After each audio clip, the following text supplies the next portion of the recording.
Good afternoon सबों को मेरे भाई। चलें हम लोग जो है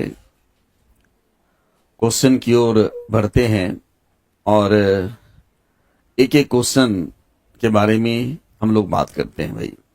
जो क्वेश्चन आपके स्क्रीन पर है उसमें देखिए कह रहा है कि निम्नलिखित में से कौन सा अणु प्रोटीन बनाने के लिए सूचना स्रोत के रूप में कार्य करता है।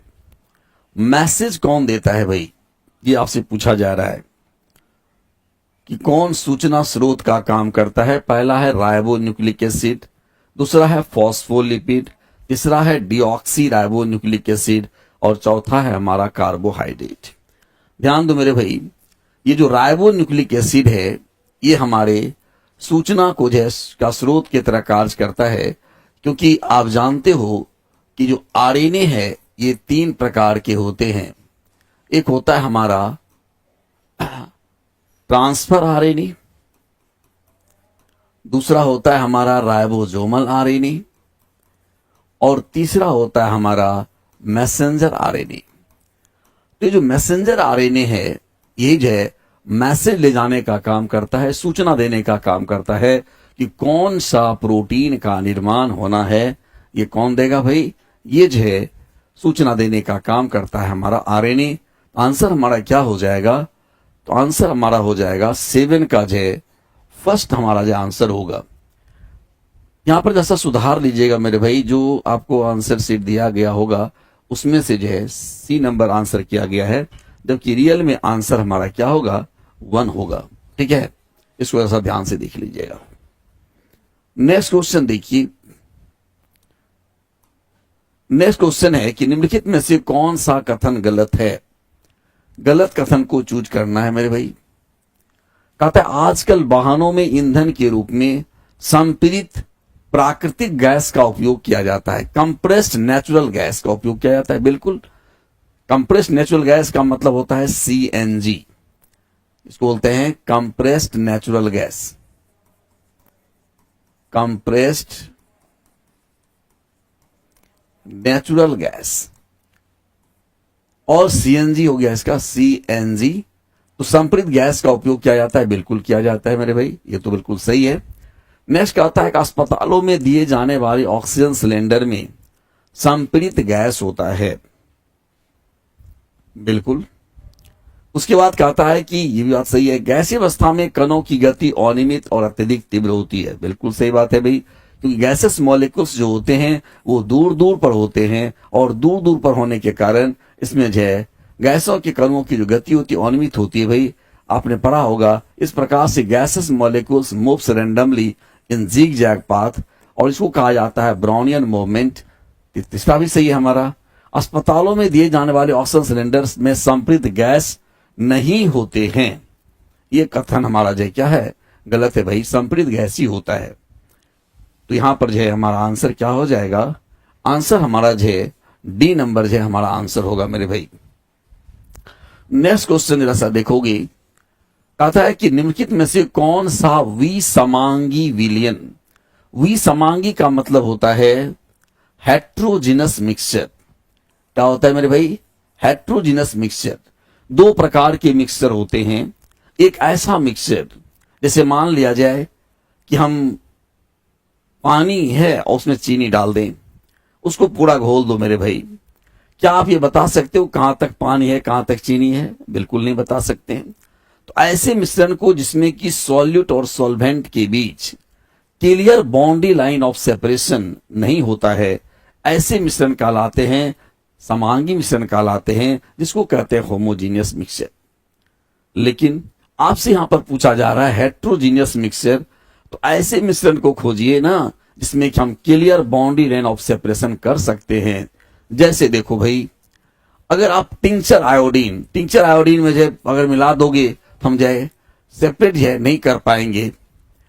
इथेनॉल और पानी का मिश्रण देख लो भाई, पानी ले लिया उसमें दो 3 ठेपी जो है या डाल दो, दारू है ना, ये जो है इथेनॉल को डाल रहा है, वाइन को डाल रहा है, क्या आप अलग कर पाओगे पानी और वाइन को सेपरेट? नहीं, ये भी नहीं होगा। तेल और पानी का मिश्रण, बिल्कुल मेरे भाई, तेल और पानी का मिश्रण अगर मान लिया जाए कि तुम जो है गिलास लो और उसमें जो है सरसों तेल डाल दो, तुम देखोगे पानी नीचे और तेल क्या होगा, ऊपर चला आएगा भाई। पानी तेल कहां चला जाएगा, आपका तेल ऊपर चला जाएगा और पानी नीचे चला आएगा। Clear boundary line of separation है तेल और पानी के बीच हो जाएगा, और इसलिए ये कैसा मिश्रण होगा, तो वी समांगी मिश्रण होगा, हेट्रोजीनियस मिक्सचर होगा। आंसर हमारा होगा भाई तीसरा नंबर। ठीक है, नेक्स्ट क्वेश्चन देखिए क्या कहता है कि जिप्सम को 373 कैलोरी 373 कैलोरी केल्विन पर गर्म करने पर निम्न से कौन सा यौगिक बनता है भाई। जब जिप्सम को हम 373 केल्विन पर गर्म करेंगे तो हमारा प्लास्टर ऑफ पेरिस बन जाता है भाई। और प्लास्टर ऑफ पेरिस का फॉर्मूला क्या होता है, CaSO4 हाफ H2O। ये जो है बन करके रेडी हो जाएगा मेरे भाई। आंसर होगा हमारा सी। नेक्स्ट क्वेश्चन देखिए, एक आदमी जमीन से इतने मीटर की ऊंचाई तक 1 किलोग्राम भार उठाता है, गुरुत्वीय त्वरण का मान दिया हुआ है, किया गया कार्य क्या आता है। ध्यान दो मेरे भाई, मान लीजिए कोई व्यक्ति है, ये क्या करता है कि 2.5 मीटर की ऊंचाई तक 1 किलोग्राम भार को उठाता है। मान लीजिए कि वस्तु को यहां पर ये ले गया उठा करके, और इसका मास दिया हुआ है 1 kg। कितना मीटर ऊपर ले जा रहा है भाई, तो हाइट हो गया हमारा कितना, 2.5 मीटर हाइट ले गया। और गुरुत्वीय त्वरण का मान जो नीचे की ओर जो जी का मान लगेगा, ए बराबर क्या होगा, -g होगा, और जी का मान आपको दिया हुआ है 10 मीटर पर सेकेंड। तो m, g और h तीनों आपको दिया हुआ है भाई। तो कहता है क्या कि बताइए किया गया कार्य क्या होगा। जब यहां पर ये लाएगा भाई तो क्या हो जाएगा, W बराबर आप जानते हो क्या होता है भाई, F.S होता है। F के लिए क्या लिखोगे, MA लिखते हो, .S लिखते हो। लिख हो गया हमारा हॉरिजेंटल के लिए ना, लेकिन अगर वर्टिकल की अगर बात करते हैं तो क्या क्या लिखेंगे, MGH लिखेंगे। ये किसके लिए होगा, वर्टिकल मोशन के लिए होगा। जब ऊपर फेंकेंगे तो यहां पर जो है S न होकर क्या लिखेंगे, H लिखेंगे, MGH होगा मेरे भाई। M दिया हुआ है आपको 1, G का मान आपको दिया हुआ है 10, और H आपका क्या है 2.5 है। गुना कर दीजिए, कितना हो जाएगा 25 हो जाएगा। और कार्य कार्य निकालने के लिए कार्य का मात्रक क्या होता है मेरे भाई, कार्य का मात्रक होता है हमारा जूल। तो 25 जूल हमारा जो क्या हो जाएगा, आंसर हो जाएगा। तो 16 का जो हमारा आंसर होगा वो क्या हो जाएगा, 1 नंबर होगा मेरे भाई। नेक्स्ट क्वेश्चन देखो, कोयले तथा पेट्रोलियम के संबंध में कौन सा कथन गलत है। इसका उपयोग ग्लोबल वार्मिंग का कारण है। कौन सा कथन गलत है, गलत को पहले अंडरलाइन करो मेरे भाई, है ना। जब भी कभी क्वेश्चन आपसे पूछा जाए तो इस बात को जो ध्यान रखिएगा, गलत जैसे दे या नहीं दे तो उसको पहले अंडरलाइन कर लेना है, उसके बाद आगे सोचना है भाई। ठीक है, तो यहां पर जो हम लोग देखते हैं कि इसका उपयोग ग्लोबल वार्मिंग का कारण है। बिल्कुल सही है भाई, कारण तो है ये, लेकिन गलत आंसर पूछने का रहा है। ये पृथ्वी पर मौजूद असीमित संसाधन है। असीमित संसाधन कैसे हुआ भाई, कोयले और पेट्रोलियम का जाए तो ये तो सीमित साधन है ना। अगर आप खत्म करोगे, यूज करोगे, तो एक समय ऐसा आएगा कि जो क्या होगा, कोयला पेट्रोलियम जो समाप्त हो जाएगा। तो ये तो स्टेटमेंट आपका गलत हो गया, और गलत ही चूज करने के लिए कह रहा है। चलिए आगे देखते हैं। वे लाखों वर्षों की अवधि में जीवित जीवों के निम्नीकरण से बनता है। बिल्कुल है ना, जब जंगल का जंगल जब जमीन के अंदर चला जाता है मेरे भाई, है ना, जब अर्थक्वेक होगा, है ना, तो सीधे जंगल के अंदर जाएगा, और अंदर जाने के बाद वहां पर ऑक्सीजन की डिफिशियंसी के कारण जो है वहां पर जो है ये सब जितने भी प्लांट्स होते हैं वो क्या बनते हैं, कोयला पेट्रोलियम बनाता है भाई। तो ये भी बात सही कह रहा है आपसे, है ना। इनके कारण पर्यावरण प्रदूषण होता है। बिल्कुल है ना। तो ये सारा स्टेटमेंट सही है, लेकिन एक स्टेटमेंट आपका गलत है, और वो क्या है, ये पृथ्वी पर मौजूद असीमित संसाधन है। ये गलत है। ये कैसा संसाधन है भाई, सीमित संसाधन है ना। तो आंसर हमारा हो जाएगा बी नंबर। नेक्स्ट क्वेश्चन देखो भाई, नेक्स्ट क्वेश्चन क्या कहता है कि छोटे कण डैश, मतलब छोटे कण जो है डैश रंगों के प्रकाश का प्रकीर्णन सबसे अधिक करते हैं। ठीक है, और देखो भाई, प्रकाश का प्रकीर्णन जो सबसे अधिक होता है बैगनी और आसमानी रंग का। तो बैगनी और आसमानी अगर यहां हम लिखें, ये हो गया बैगनी, ये हो गया आसमानी, जबकि बड़े कण लाल और नारंगी के प्रकाश का प्रयोग सबसे अधिक होता है।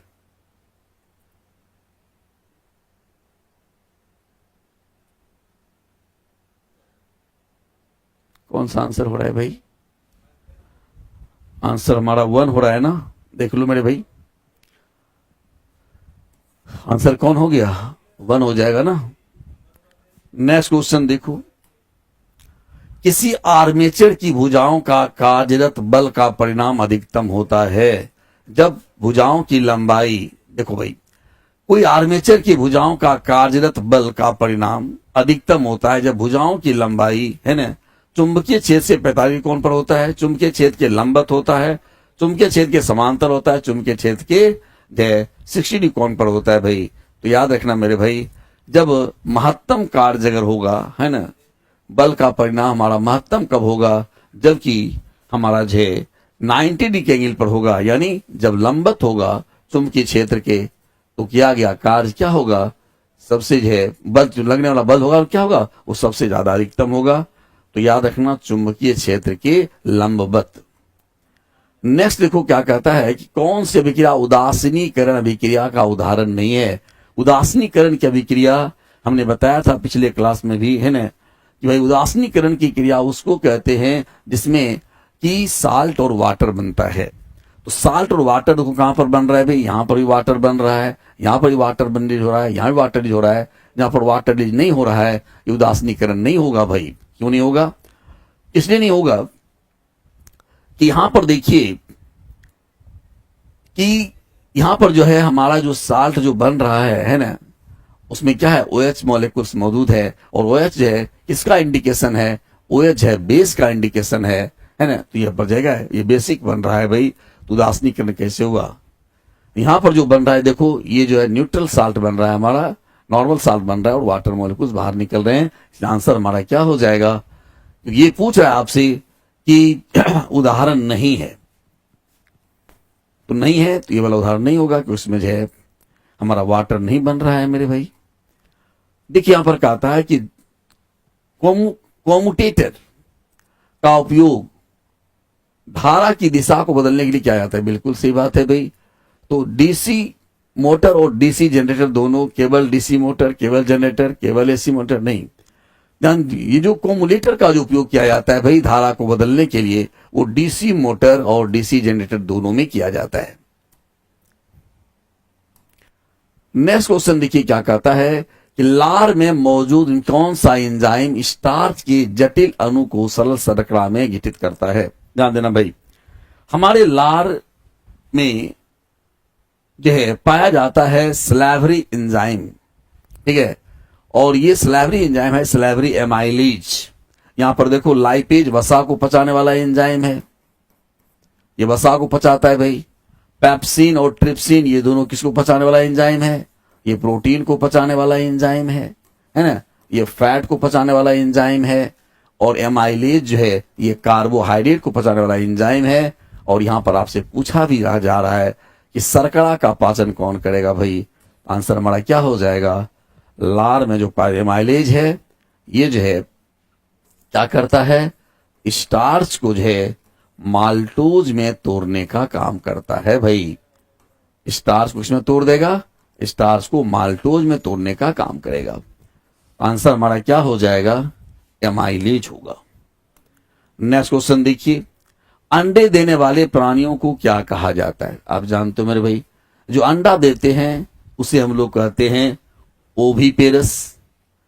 ओविपेरस जिसको अंडज कहते हैं भाई है ना। एक कोशिकीय समसूत्री जरायुज इसको कहते हैं जो बच्चा देता है भाई। बच्चा देने वाला है ना, बच्चा देने वाला जो है वो कहलाता है हमारा क्या? वीवीपेरस कहलाता है ना। ओविपेरस कहलाता है क्या? अंडा देने वाला। अंडा देने वाले को बोलते हैं ओविपेरस है ना। तो आंसर हमारा क्या अंडा देने वाला हो जाएगा भाई है ना। तो अंडा देने वाला हमारा कौन होगा? अंडज होगा या ओविपेरस हो जाएगा। आंसर हमारा एक होगा क्या? डी होगा मेरे भाई। आइए देखते हैं यहां पर सवाल क्या पूछ रहा है आपसे। आपसे कहता है कि 20 केजी द्रव्यमान का एक वस्तु है, मास कितना दिया हुआ है भाई? 20 केजी दिया हुआ है। चलिए आइए देखते हैं इसको। 20 केजी द्रव्यमान का एक वस्तु है, 10 मीटर पर सेकेंड के एक समान वेग के साथ आगे बढ़ता है। भी कितना दिया हुआ है भाई? भी दिया हुआ है हमारा 10 मीटर पर सेकेंड के वेग, मीटर पर सेकेंड, प्रति सेकेंड यहां लिख दे रहे हैं, पर सेकेंड के वेग से आगे बढ़ता है। वस्तु द्वारा प्राप्त गतिशील ऊर्जा क्या होगी? गतिशील ऊर्जा का मतलब होता है काइनेटिक एनर्जी, यानी हम लोग क्या बोलेंगे उसको भाई? गतिज ऊर्जा बोलेंगे। तो गतिज ऊर्जा क्या होगी भाई? तो आप जानते हो काइनेटिक एनर्जी बराबर होता है मेरे भाई हाफ mv²।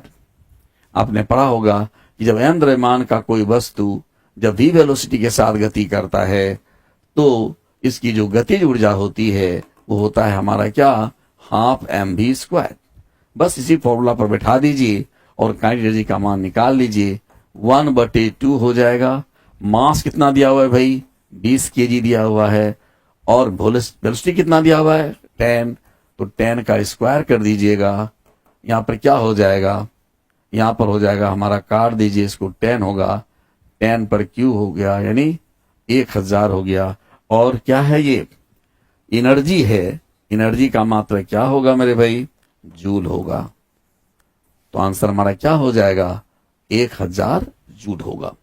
ठीक है, चलिए नेक्स्ट क्वेश्चन को हम लोग देखते हैं क्या कहता है। दिखाता है कि वह तापमान क्या कहलाता है जब एक ठोस वस्तु वायुमंडलीय दाब पर पिघलकर द्रव बनता है। ध्यान दो मेरे भाई, जैसा चेंज ऑफ स्टेट आप समझ लो। चेंज ऑफ स्टेट, अवस्था परिवर्तन जैसा समझ लेना है। जैसे मान लीजिए कोई सॉलिड है, ठोस है। ठोस को जब हम जितनी एनर्जी देते हैं, हीट एनर्जी दें, तो किसमें कन्वर्ट हो जाए भाई? वो लिक्विड में कन्वर्ट हो जाए। इसको कहा जाता है मेल्टिंग पॉइंट। क्या बोलते हैं इसको? मेल्टिंग पॉइंट बोलते हैं, जिसको कहा जाता है द्रवनांक। क्योंकि ठोस जो है वो द्रव में कन्वर्ट हो रहा है ना? यानी ठोस किसमें कन्वर्ट हो रहा है भाई? ठोस जो है द्रव में कन्वर्ट हो रहा है, इसलिए इसको क्या बोलते हैं? इसको बोलते हैं द्रवनांक, या इसको बोलते हैं मेल्टिंग पॉइंट। अब मान लो हीट दिया तुमने लिक्विड को, और लिक्विड जो है वो कन्वर्ट हो जाता है किसमें? गैस में कन्वर्ट हो जा रहा है। तो जो हीट आप दोगे भाई वो कहलाता है हमारा बॉइलिंग पॉइंट। क्या कहलाएगा?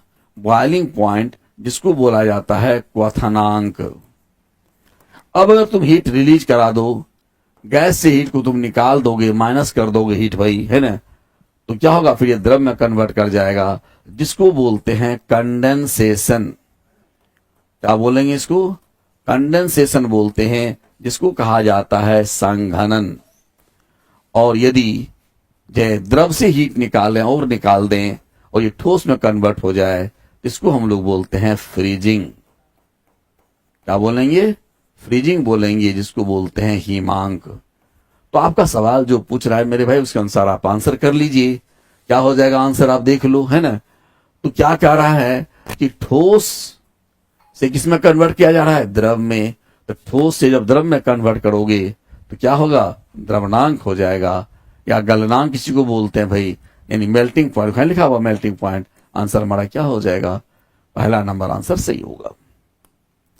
नेक्स्ट क्वेश्चन कहता है कि डैश ऑक्सीजन की मदद से होता है और ग्लूकोज के कार्बन डाइऑक्साइड और वाटर में विघटन के लिए जिम्मेदार होता है। तो यहां पर कहता है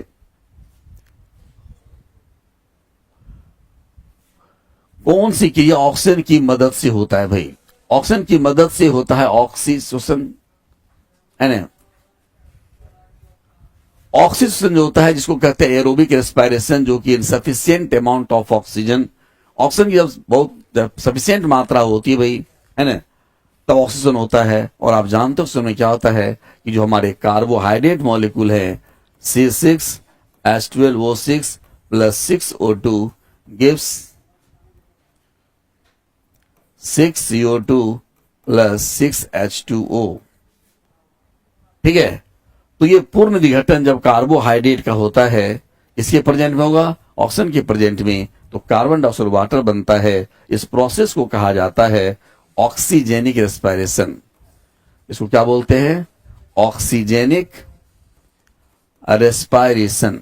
ठीक है, इसको बोलते हैं ऑक्सीजन रेस्पिरेशन या इसको बोलते हैं ऑक्सीशोषण। 49 का हमारा आंसर क्या हो जाएगा भाई? सी नंबर हो जाएगा आंसर। जबकि आपको जो आंसर दिया गया है उसमें ए नंबर आंसर दिया गया है, इसको सही कर लीजिएगा, है ना। ए नंबर नहीं होगा, क्या हो जाएगा? सी होगा। चलिए आगे हम लोग देखें। सीव ट्यूब और सहकोशिकाएं, sieve tube and companion cells are mainly responsible for the transport of, ध्यान देना भाई, ये जो सीव ट्यूब और जो कंपेनियन सेल है, ये हमारा किसका पार्ट है भाई? ये हमारे फ्लोएम का पार्ट है। इसका पार्ट है, फ्लोएम का पार्ट है। और आप जानते होंगे मेरे भाई कि दो प्रकार के जो उत्तक होते हैं, एक होता है हमारा जाइलम, एक होता है फ्लोएम।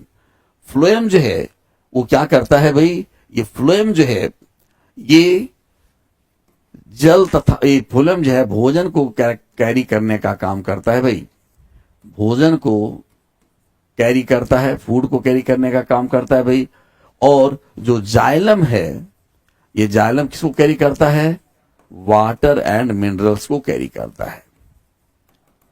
ठीक है, तो ये तो स्पष्ट हो गया कि ये सीव ट्यूब और कोशिकाएं जो है मुख्य रूप से किसका संचरण करेगा? भोजन का संचरण कराएगा, है ना। तो भोजन का संचरण कराता है, पौधे में भोजन का संचरण कराता है। सी नंबर आंसर आपका सही होगा। नेक्स्ट क्वेश्चन देखो भाई, कहता है क्या कि 10 वोल्ट के विभवांतर वाले दो बिंदुओं पर 5C के चार्ज को स्थानांतरित करने में कितना कार्य करना पड़ेगा? ध्यान दीजिए, यहां पर 5 कूलम चार्ज दिया हुआ है, भी हमको दिया हुआ है कितना भाई? बल दे दिया हुआ है हमारा 10 वोल्ट विभवांतर दिया हुआ है। और क्यू कितना दिया हुआ है हमको भाई? क्यू दिया हुआ है हमारा 5 कूलम। ये स्थानांतरित करने के लिए कितना कार्य करना पड़ेगा?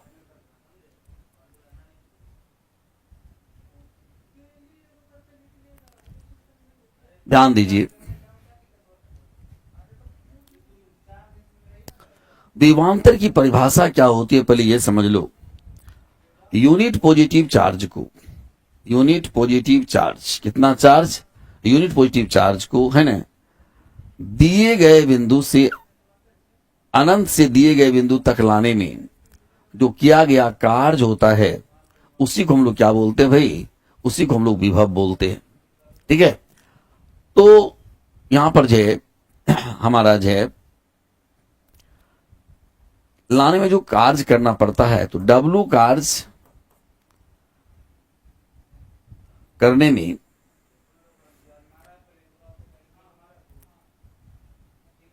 एक मिनट, कार्य ही तो निकालना है मेरे भाई, है ना। चलो ध्यान दो,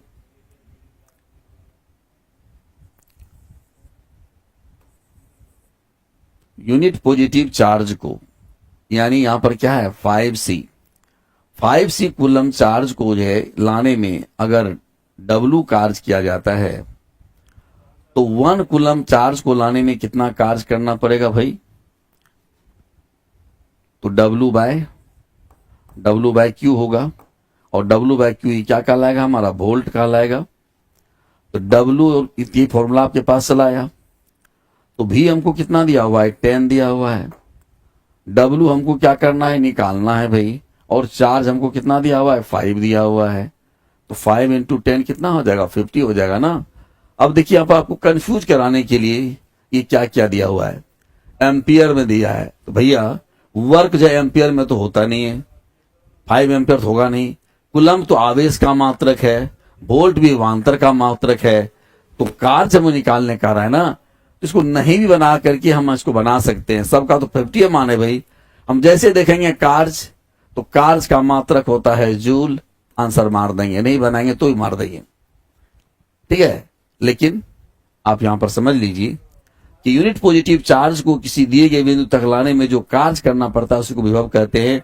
ये वोल्ट दिया हुआ है हमको, तो जब यूनिट पॉजिटिव चार्ज को हम लाएंगे तो क्यू चार्ज को लाने में अगर डब्ल्यू वर्क करना पड़ता हो, मान लीजिए यहाँ पर क्यू चार्ज था, है ना, हम जानते हैं भाई क्यू चार्ज को जो है लाने में डब्ल्यू वर्क कार्य करना पड़ता है, तो इकाई चार्ज में कितना करना पड़ेगा, डब्ल्यू बाय क्यू होगा, जो किसके बराबर होगा, वोल्ट के बराबर हो जाएगा। तो ये तो हमने यहाँ फॉर्मूला लिखा है ना, V बराबर डब्ल्यू बाय क्यू, और इसे निकाल देंगे। ठीक है, ओके भाई, चलिए आगे हम लोग देखते हैं मिथाइल ऑरेंज। मिथाइल ऑरेंज एक इंडिकेटर है मेरे भाई, है ना, और ये जो है अम्लीय माध्यम में लाल और क्षारीय माध्यम में ये क्या होता है, पीला होता है।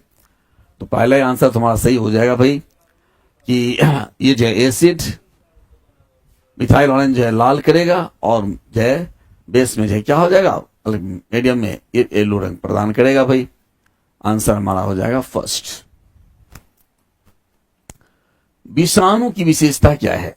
विषाणु मतलब होता है वायरस। वायरस की क्या विशेषता है? देखो सर भाई, वायरस केवल मृत वस्तुओं पर ही जीवित ही तेजी से प्रजनन करता है, गलत बात है ना, ये तो नहीं भाई संभव है। विषाणुओं को विकास के लिए किसी माध्यम की आवश्यकता नहीं होती, ये भी गलत है।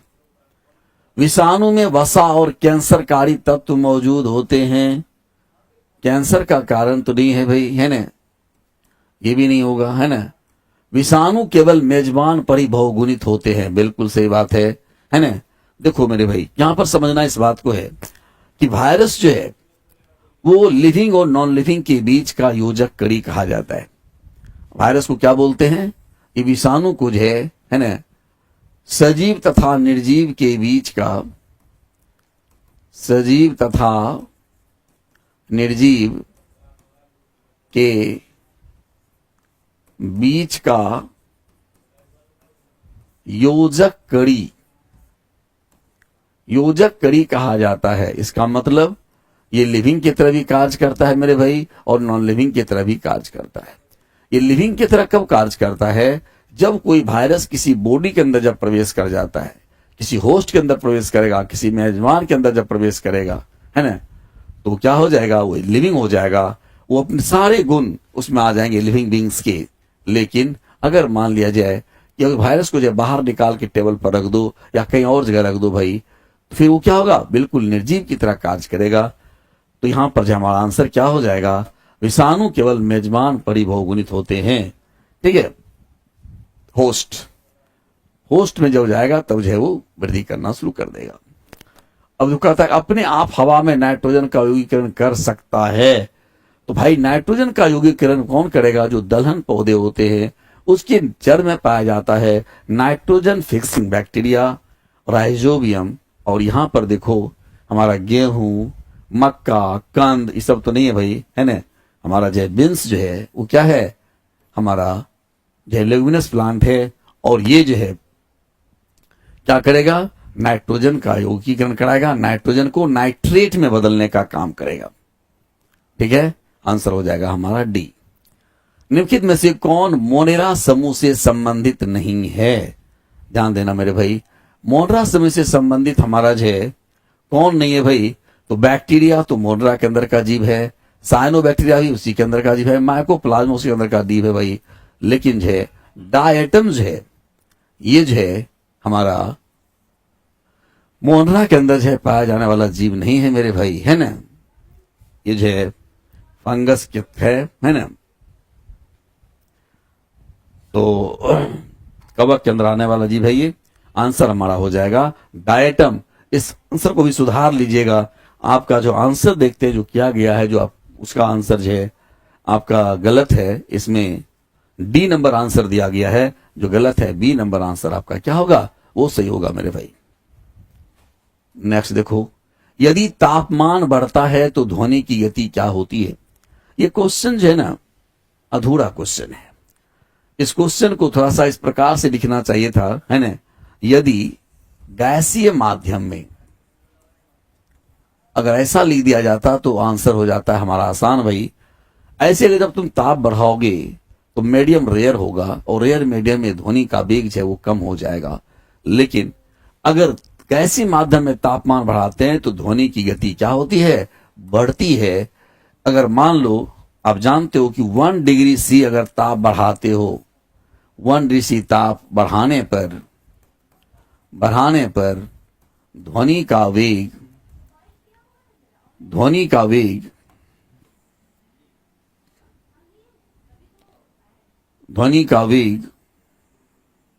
का वेग 0.61 मीटर पर सेकेंड से बढ़ जाता है।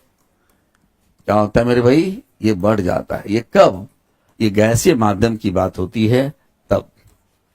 तो यहां पर जो है गैसीय माध्यम रहता तो आंसर हमको करने में थोड़ा आसानी होती भाई। नेक्स्ट क्वेश्चन देखो, किसी गोलीय दर्पण की परावर्तक सतह का केंद्र, जैसे मान लो गोलीय दर्पण है तो हम उत्तल अवतल कोनों ले सकते हैं भाई। मान लीजिए दर्पण हमने लिया है ना, अब इस दर्पण का क्या कह रहा है आपसे, इस दर्पण का कह रहा है मध्य बिंदु। मध्य बिंदु क्या होता है मेरे भाई, तो पोल होता है ना। तो किसी दर्पण का मध्य बिंदु क्या हो जाएगा, पोल होगा, है ना। तो वह बिंदु है जिसे कहा जाता है, क्या कहते हैं उसको, पोल कहेंगे, उसे ध्रुव कहेंगे भाई। नेक्स्ट क्वेश्चन देखिए, एक वस्तु 6 सेकेंड में 80 मीटर और पुनः 4 सेकेंड में 18 मीटर की यात्रा करता है, औसत गति क्या है। सिंपल सी बात है भाई। तो औसत गति जो तुम निकालोगे, तो औसत गति का मतलब क्या होता है, कुल दूरी बटे लगने वाला कुल समय,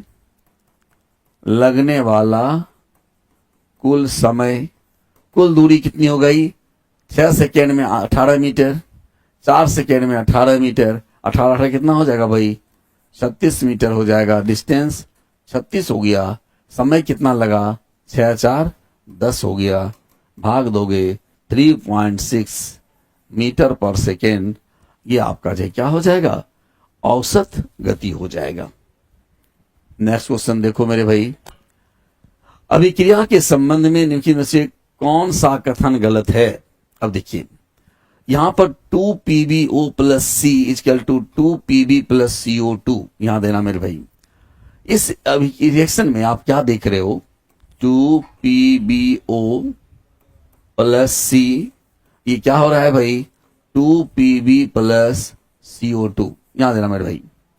यहां से ऑक्सीजन रिलीज हो रहा है कि नहीं हो रहा है, बोलो। जब ऑक्सीजन जब रिलीज होगा, है ना, तो ऑक्सीजन का जुटना कहलाता है ऑक्सीकरण, और ऑक्सीजन का निकलना क्या कहलाता है, अवकरण कहलाता है भाई। तो यहां से चूंकि निकल रहा है, इसका क्या होगा, अवकरण हो जाएगा कि नहीं हो जाएगा, बोलो भाई।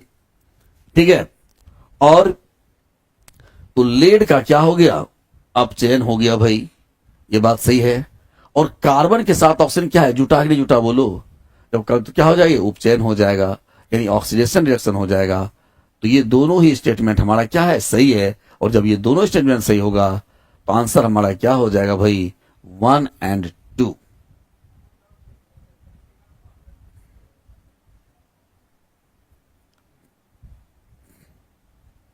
एक मिनट भाई, कार्बन के साथ जुड़ रहा है तो कार्बन का जो है उपचयन होगा। एक मिनट, ये दूसरा और तीसरा आंसर हमारा सही होगा, डी नंबर आंसर हमारा सही है भाई। देखो लेड का अपचयन हो रहा है और इसका जो उपचयन हो रहा है।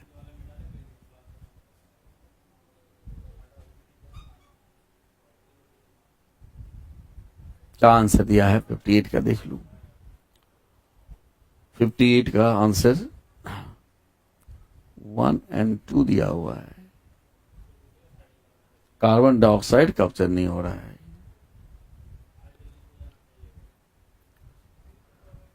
ये तो निकल रहा है, ऑक्सीजन निकल रहा है ना। तो लेड का क्या हुआ, अंग्रेजी में लिखा भी नहीं है इसको, ऑक्सीडेशन रिडक्शन, उपचयन और अपचयन। ऑक्सीडेशन हो रहा है कार्बन का, कार्बन के साथ जुड़ रहा है ना, तो कार्बन का उपचयन हो रहा है। नहीं, ये दोनों आंसर हमारा सही है, आंसर डी सही होगा मेरे भाई, देख लीजिएगा। नेक्स्ट आता है, आधुनिक आवर्त सारणी में बाईं ओर स्थित एकमात्र गैर धातु, गैर धातु का मतलब क्या है, नॉन मेटल। बाईं ओर स्थित, बाईं ओर स्थित होना चाहिए भाई। तो बाईं ओर क्या होगा? हीलियम तो दाईं ओर है, कार्बन तो भाई बीच में है, नियॉन भी, हाइड्रोजन है ना, हाइड्रोजन हमारे बाईं ओर है। और ये क्या है? हाइड्रोजन जो है हमारा नॉन मेटल भी है। आंसर क्या होगा? हाइड्रोजन ही तो होगा। देखो, हम अजैव निम्नीकरण उत्पादों के उपयोग को कैसे कम कर सकते हैं? क्या कहता है, हम लोग जो है नॉन बायोडिग्रेडेबल जो प्रोडक्ट्स है, ठीक है, अजैव निम्नीकरण उत्पादों के उपयोग को कैसे कम कर सकते हैं? तो पर्यावरण के अनुकूल पैकेजिंग का उपयोग करके, दूध और पानी को पॉली बैग में पैक करके, फलों और सब्जियों को सुंदर पॉलीस्टाइरीन और प्लास्टिक पैकेजिंग में पैक करके खरीदा जा सकता है। बिस्कुट आदि जैसे खाद्य पदार्थ प्लास्टिक के टीन और रैपर में पैक करके खरीदा जा सकता है। हम लोग ये सब कुछ नहीं करना पड़ेगा भाई, है ना। इको फ्रेंडली पैकेजिंग करना पड़ेगा, है ना। तो सीधा है पर्यावरण के अनुकूल जो है पैकेजिंग का उपयोग हमको करना पड़ेगा, है ना। तभी जो है हमारा जो है ये अजैव निम्नीकरण उत्पाद को हम उपयोग को हम लोग कम कर सकते हैं। ठीक है,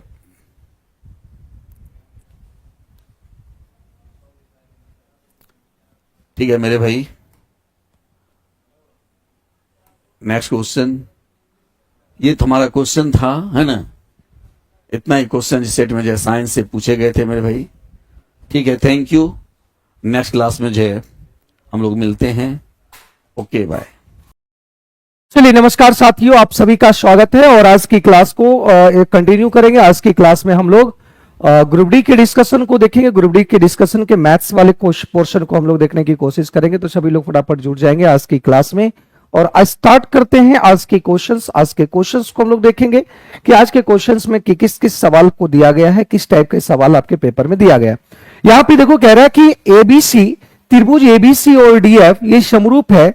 मतलब दो त्रिभुज है आपका एबीसी, ए बी और सी, और ये त्रिभुज आपका कह रहा है कि डी, पेन नहीं चल रहा भाई,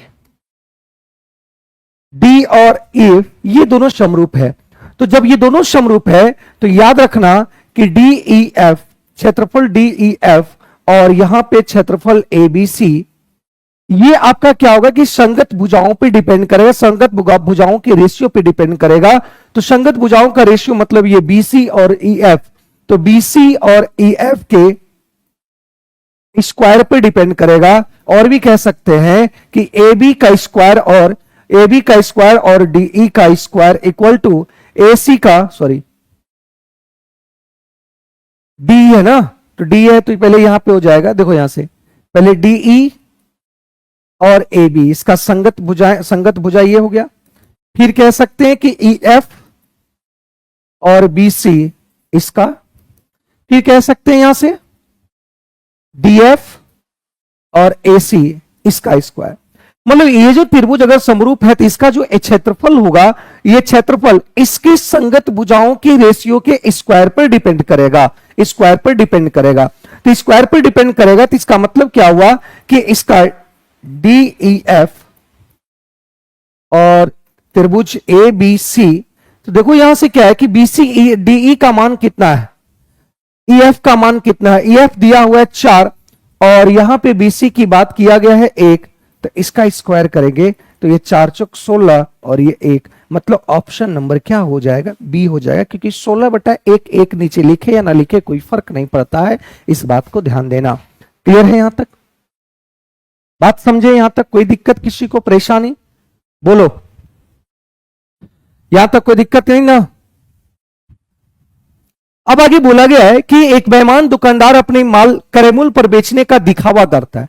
मतलब वो करेमूल पर बेचने का दिखावा करता है, हालांकि वह गलत भार का उपयोग करता है और 200 ग्राम लिखा हो, जिस पर 200 ग्राम लिखा होता है, लेकिन वास्तविक में उसका भार कम होता है, लेकिन वास्तविक में उसका भार उससे कम होता है। इस गलत भार का उपयोग करके दुकानदार 25% का लाभ कमाता है, 25% का लाभ कमाता है। यहां इस बात को समझिए, बहुत आसान है। ये सिर्फ आपको लंबा लिख दिया, लंबा क्वेश्चन कर दिया और इसी में क्या होता है, क्वेश्चन आपके अधूरा हो, मतलब लगता है कि बहुत बड़ा क्वेश्चन हो गया, नहीं बन पाएगा। देखो बहुत आसान है। मतलब बोला गया है कि वो गलत भार का उपयोग करता है और 200 ग्राम लिखा होता है, 200 ग्राम लिखा होता है, 200 ग्राम लिखा होता है, लेकिन वास्तव में उसके भार कम होता है। जैसे बोला गया कि ये आपका जो तराजू पे बटखरा रखा हुआ है, तो बटखरा तराजू पर जो रखा हुआ वो 200 ग्राम का रखा हुआ है। जो दिखता है, याद रखना, जो तराजू पर आपको बटखरा दिख रहा है, जो आपको मिल रहा है, जो दिख रहा है वही आईएसपी हुआ, मतलब जो दिख रहा है वो 200 ग्राम का, लेकिन वास्तव में कह रहा है कि उसका भार जो है, भार उसका कम है। वास्तव में उसका भार जो है वो कम है, तो वास्तव में उसका भार अगर कम है तो कम, जो कम देगा वही आपका क्या होगा, जो कम देगा वही आपका सीपी होगा। इसका मतलब क्या हुआ, इस दुकानदार को 25% का लाभ हुआ, मतलब सीपी अगर 100 होगा तो इसको 125% का लाभ होगा, मतलब 125 यूनिट, 125 यूनिट बराबर 200 हो जाएगा, 125 यूनिट बराबर 200 हो जाएगा। निकालना है, इसको निकालना है, तो कितना यूनिट निकालना है, 100 यूनिट निकालना है। 25 पंचे 25 चौका, तो ये कट जाएगा 25 चौका, मतलब ये हो जाएगा कितना, 160 ग्राम हो जाएगा, 160 ग्राम। ऑप्शन नंबर बी हो जाएगा, ऑप्शन नंबर बी। याद रखना भाई, जो दिखता है, जो दिख रहा है वही आपका एसपी होगा, जो दिख रहा है वही आपका एसपी होगा, जो दिख रहा है वही आपका एसपी होगा, और जो नहीं दिख रहा है, जो आपको मिल रहा है, त्रुटिपूर्ण आपको जो वस्तु मिल रहा है वो आपका सीपी हो गया। दो व्यक्ति 56 किलोमीटर की दूरी पर स्थित दो स्थान एक दूसरे की ओर गाड़ी चलाना स्टार्ट करता है। मतलब यहां पे दो व्यक्ति है, एक व्यक्ति यहां पे है इस पॉइंट पर ए पर, और एक व्यक्ति बी पर है। ये 56 किलोमीटर की दूरी है, 56 किलोमीटर की दूरी है। पहले व्यक्ति की चाल 12 किलोमीटर, जो यहां से चल रहा है इसका चाल आपका 12 किलोमीटर है, बहुत आसान है। और दूसरी व्यक्ति यहां से जो चल रहा है वो आपका 14 किलोमीटर। यदि वे एक साथ गाड़ी चलाना प्रारंभ करते कितने समय बाद एक दूसरे को 4 किलोमीटर की दूरी पर होंगे, कितने समय बाद वो कह रहे हैं कि एक दूसरे का 4 किलोमीटर की दूरी पर होगा, यही आपको बताना है कि 4 किलोमीटर की दूरी पर होना है। तो यहां पे एक बात समझना,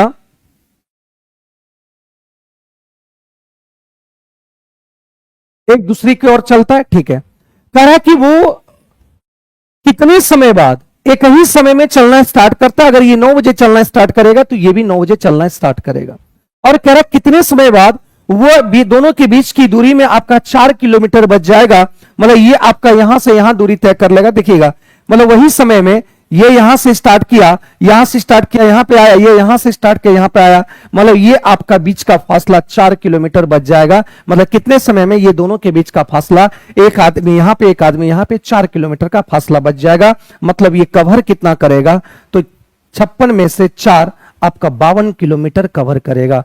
52 किलोमीटर ही दूरी तय करेगा, तो दूरी तय करने, 52 किलोमीटर दूरी तय करने में समय कितना लगेगा, तो 52। अब बताओ, दोनों एक ही समय में चलेगा तो यहां पे रिलेटिव स्पीड लगेगा, और रिलेटिव स्पीड सेम डायरेक्शन में, अपोजिट डायरेक्शन में क्या होता है, जुट जाता है।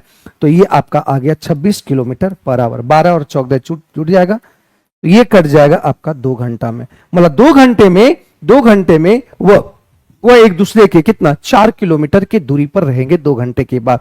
मतलब 2 घंटे में वो 56 किलोमीटर दूरी को दोनों तय कर रहा है, और 2 घंटे के बाद, 2 घंटा जैसे ही पूरा, दोनों के बीच का जो फासला है वो आपका 4 किलोमीटर बच जाएगा। ठीक है, कितने घंटे में, 2 घंटे में। ठीक है भाई, बहुत आसान सवाल थे। अगला बोला गया है कि दी गई तालिका में 2016 के प्रारंभिक 6 महीने में, तो 2016 के प्रारंभिक 6 महीने का जनवरी, फरवरी, मार्च, अप्रैल, मई, जून दिया हुआ है 6 महीने। एबीसीडी डीलर है, एबीसीडी आपका डीलर है, ठीक है। देखो यहां पूछ रहा है डीलर ए द्वारा फरवरी से जून के दौरान बेचे गए कंप्यूटर की कुल संख्या। डीलर ए के द्वारा, तो डीलर ए के द्वारा बेचे गए फरवरी से जून, तो फरवरी से जून की अगर बात करें तो ये आपको पूरा जोड़ना पड़ेगा। तो 8 5 13, 13 और 8 8 16, 5 21, 21 और 5 26, 26 और 4, तो 26 4 आपका हो जाएगा 30, आपका 9 9 18, 18 और 10 28, 28 और 8, 28 और 8 आपका 36, 36 और 9, तो 36 9 और 6 15, मतलब 36 और 9 हो जाएगा 45, 45 और यहां से 3, तो ये आपका आ गया टोटल 48। मतलब 480 जो है, यहां पे देखने को मिला कि 480 जो है ये टोटल आपका जो हो गया, ये टोटल आपका हो गया कहां पे, ये हो गया आपका डीलर ए द्वारा, डीलर ए द्वारा कंप्यूटर को कुल बेचे गए कुल संख्या हो गया। फिर जून में सभी डीलरों द्वारा बेचे गए कंप्यूटर का, तो जून में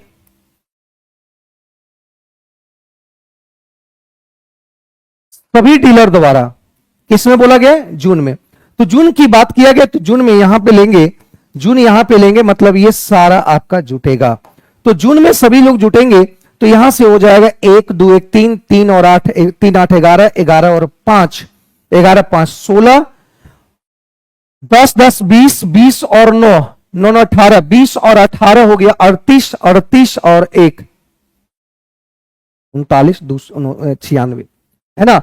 तो कह रहा कि जून में सभी डीलरों में बेचे गए कंप्यूटर की कुल संख्या से कितना परसेंट अधिक है, तो देखो यहां पे कितना अधिक है, तो 396, 396, तो यहां पे 80 अधिक है और 80 और 84 आपका अधिक है। तो यही परसेंटेज निकालना है मेरे दोस्त, परसेंटेज निकालना है, तो 8, ठीक है, परसेंटेज निकालना है। तो यहां से अगर हम 4 से काटते हैं, 4 चौक 16, 8 चौक 32, 4 से नहीं कटेगा, ठीक है। क्या यहां तक किसी को दिक्कत, तो ये वाला आप कर काट के देखेंगे तो ये आपका हो जाएगा 840, मतलब 2 बार में, तो 4 दूनी 2 बार में तो कटेगा, 2 बार में कटेगा और आपका हो जाएगा 400, 400 दूनी 800, 1 लगभग देखो 21.2, तो 21.2% आपका ऑप्शन नंबर बी में है। ऑप्शन नंबर बी इसका एक ही आंसर होगा, मतलब ये 21 जैसे ही नजर आया ऑप्शन देखने को मिला और ऑप्शन से देखकर हम टिक लगा दिए। यहां पे देखो क्या बोला गया है, आपको निकालने के लिए दिया है, ये निकालने के लिए बोला गया, तो इसको हम क्या लिख सकते हैं, 3x² और ये लिख सकते हैं 5x², क्या लिख सकते हैं भाई, अरे हाँ है ना। मतलब यहां पे आपको चाहिए 3 और यहां पे चाहिए 5, लेकिन यहां पे 5 है और उल्टा उल्टा दिया हुआ है, लेकिन यहां पे हमको चाहिए 3 और यहां पे चाहिए आपको 5। तो एक बात समझो कि यहां पे 3 चाहिए तो 3 गुना कर दो, यहां पे 3 चाहिए तो 3 गुना करो तो 3 हो जाएगा, लेकिन 5 यहां से हटना चाहिए तो 5 से डिवाइड कर दो दोनों तरफ। तो यहां से गुणा करेंगे तो 3x हो जाए, 5 से 5 कट गया, इसको गुणा करें 3 से 3 कट जाएगा, तो यहां 5x हो जाएगा और ये 4 हो गया।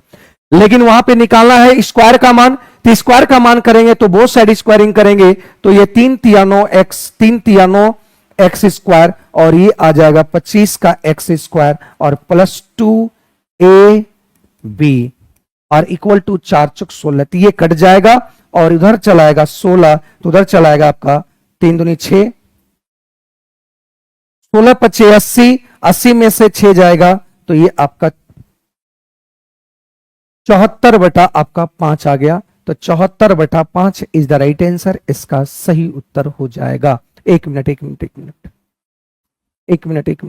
हम गलती किए, यहां भी तो गुना होगा ना, तो यहां भी 4 तिया 12 हो जाएगा, अब 12/5 हो जाएगा, 12/5 ना हो जाएगा भाई, यहां पे गुना किए, यहां नहीं गुना किए थे हम लोग, तो ये 12/5 हो गया, तो 12 बढ़े 144 और ये 25 हो जाएगा। तो यहां से 9x²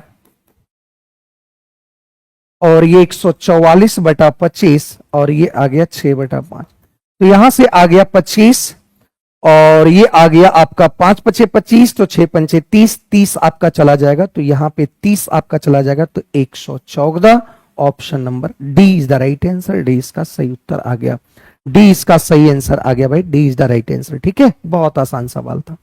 अगला बोला गया है कि 12,000 की राशि पर 2.5/8 वर्षों के लिए 8% वार्षिक चक्रवृद्धि ब्याज की दर से, जब ब्याज की वार्षिक रूप चक्रवृद्धि ब्याज है, ब्याज आपका वार्षिक है, ब्याज आपका वार्षिक है और वार्षिक ही यहां पे ब्याज रहेगा। तो यहां पे देखिएगा, देखो यहां पे आपको ये जो टाइमिंग है इस बात को समझना कि 2.5/8 वर्ष का बात है, मतलब ये 2 साल आपका पूरी रहेगा, तो रेट आपका 8% है, तो रेट 8% है, तो इसको हम 8 को क्या लिख सकते हैं, 2 चौक और ये 25 चौक, मतलब ये 2/5 रेशियो आएगा। तो मूलधन और अमाउंट का रेशियो हो जाएगा, मतलब मूलधन 25 था 2 ब्याज मिलेगा तो ये 27 होगा। ये 2 साल पूरा पूरी लगेगा तो इसको 2 साल पूरा पूरी आपको लगा दो। लेकिन बोला गया अब तीसरा साल की बात की, तीसरा साल में देखो ये 5/8 ही साल का है। तो 1 वर्ष की अगर बात किया जाए कि 1 वर्ष में आपका ब्याज जो होता है वो 8% होता है। 1 साल में इसका ब्याज जो होता है वो 8% होता है। तो 5/8 साल में कितना ब्याज होगा? तो 5/8 साल में 8% गुना 5/8, तो इसको 8 से 8 काट देंगे तो ये 5% हो जाएगा। तो 5% को लिखेंगे 1 बटा कितना 20, मतलब 20 रुपया था, 1 रुपया ब्याज मिला, मतलब ये तीसरा साल में ये 20 था तो ये 21 हो गया। तीसरा साल में ये 20 से 21 हो गया। क्यों हुआ बात? मेरी बात समझे मेरे भाई, क्यों हुआ बात समझे? तो यहां से अगर गुणा करेंगे तो ये आ जाएगा 625 मतलब ये आपका 1250 ये आ जाएगा। और ये 15,309 आएगा। देखो यही आएगा ना, 15,309 हो जाएगा। इस बात को ध्यान दो। तो ये आपका मूलधन हो गया और ये आपका अमाउंट हुआ। तो यहां देखो ब्याज कितना मिलेगा। 9 में से 0 गया तो 9, 0 में से 0 गया, 13 में से 5 गया तो 8 हुआ, और यहां पे आपका हो गया 2। 2809 आपका क्या हुआ? सीआई आया। कितना साल का? 2 साल 5/8 वर्ष का। ये आपका ब्याज आ गया। ये आपका क्या आया भाई? ब्याज आया। और ब्याज से आप देख पा रहे हैं। बात समझे मेरे भाई? बताओ यहां तक क्लियर है? यहां तक कोई दिक्कत? यहां तक किसी को बोल दो। यहां तक किसी को कोई परेशानी? किसी को कोई परेशानी यहां तक नहीं हुआ होगा। अब देखो 12,000 मतलब ये 12,500 यूनिट बराबर आपका, ये आपका मूलधन है, लेकिन रेशियो में मूलधन आपका इतना है। तो 12,500 गुणा करना है इतना। तो इसको काट छाट के निकाल लो। इसको काट छाट के अगर निकालेंगे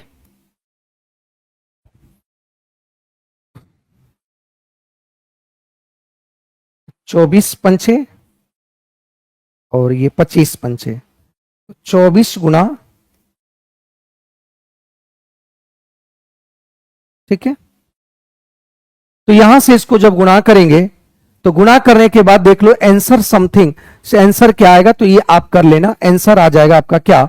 तो ये आ जाएगा आपका 96 पॉइंट समथिंग आएगा। तो ये आपका हो जाएगा, देख लीजिएगा। ये आप गुणा करना आपका काम है तो आप कर लेना, ठीक है भाई।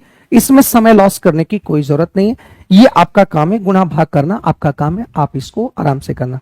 अगर आपको शॉर्टकट करना है गुणा, तो ये 25 से इसको 100 बनाना है तो यहां पे 4 गुना कर दो, यहां पे 4 गुना कर दो और यहां भी 4 गुना कर दो। अब इसको गुणा करके देख लेना और इसको बाद 100 से भाग दे देना तो पॉइंट में आएगा। लगभग आपका आंसर ये आएगा ऑप्शन नंबर डी, ठीक है। बहुत आसान सवाल है, इस बात को ध्यान देना मेरे भाई। अगला बोला गया कि एबीसी में एबी और एसी बराबर है। बी से होकर खींचा गया वृत्त एसी को बिंदु डी पर स्पर्श करता है, ठीक है। एबीसी एक त्रिभुज है, ठीक है। एबीसी एक त्रिभुज है, ठीक है। मान लेते हैं कि यहां से आपका ए है, ये बी है और ये आपका सी है। एबीसी आपका एक त्रिभुज है, इस बात को बोला गया है, ठीक है। एबी और यहां बोला गया कि एबी और एसी दोनों बराबर है। एबी और एसी दोनों क्या है? बराबर है। यहां पे बोल रखा है दोनों आपका बराबर है, ठीक है। फिर बोला गया है, अब देखो यहां करें, एसी को बिंदु डी पर स्पर्श करता है, ठीक है। एसी को बिंदु डी पर स्पर्श करता है, बिंदु एसी को बिंदु डी पर स्पर्श करता है और एबी को पी पर कट करता है। एबी को पी पर कट करता है, ठीक है। एबी को पी पर कट करता है, मतलब इस तरह का फिगर होगा। देखो यहां से एसी को डी पर और पी को कट करता है।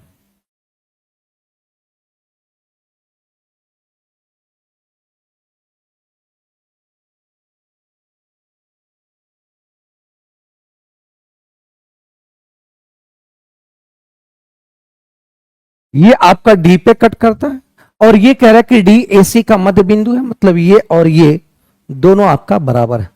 अगर ये एक्स होगा तो ये भी क्या होगा? एक्स होगा, ठीक है। दोनों बराबर है। और एपी बराबर आपका, ये पी पर कट करता है, तो एपी बराबर आपका दे रखा है कितना, 25। एबी का मान क्या होगा, यही एबी का मान पूछ रहा है। तो एक बात समझो, एक बात समझो कि किसी भी सर्कल के बाहर से स्पर्श रेखा, और ये वाला इस तरीके से आपको ये कर रहा है, कट कर रहा है, तो याद रखना कि अगर ये टी है, ये पी है, ये ए और बी है, तो याद रखना कि पीटी का स्क्वायर होता है TB, TB into T A होता है। क्या यही कंडीशन यहां लगेगा कि नहीं? मतलब यहां से आपका हो जाएगा एडी का square AP into A B होगा। तो एडी की अगर बात करें तो ये एक्स स्क्वायर होगा,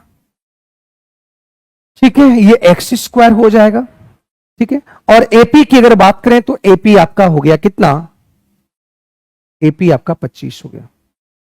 अगर ये एक्स एक्स 2x होगा तो ये ए बी और ए सी दोनों बराबर है, तो यहां पे 2x होगा, एक x कट जाएगा, तो x बराबर हो जाएगा 25 दूनी 50। कहीं गड़बड़ हुआ है?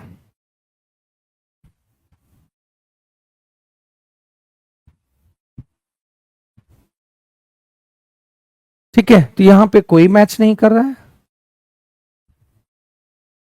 तो यहां से आपको ए बी निकालना है। तो ए बी जो है वो ए सी के बराबर है, इसका मतलब एक्स एक्स, ये एक्स एक्स 2x होगा, मतलब 2 इंटू 50, मतलब ये आपका 100 सेंटीमीटर।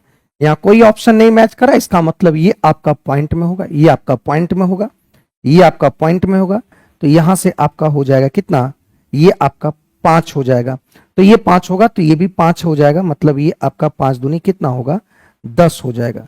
तो यहां से आप करेक्शन कर लेंगे, अगर यहां पे ऑप्शन मैच करता तो ठीक है, तो ऑप्शन नंबर सी हो जाएगा, ऑप्शन नंबर सी इसका सही आंसर होगा। ठीक है, चलिए ये याद रखना, ये हमेशा ही कॉन्सेप्ट हमेशा याद रखना, ये वाला कॉन्सेप्ट हमेशा, ये बहुत ज्यादा यूज होता है, इस बात को ध्यान देना। अगला कह रहा है कि एबीसीडी एक चक्रीय चतुर्भुज है। चक्रीय चतुर्भुज कहने का मतलब कि वो आपका जो है एक सर्कल के अंदर होता है।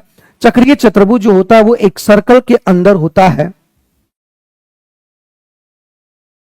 अब ये एक चक्रीय चतुर्भुज है, ये एक सर्कल के अंदर होगा, ठीक है।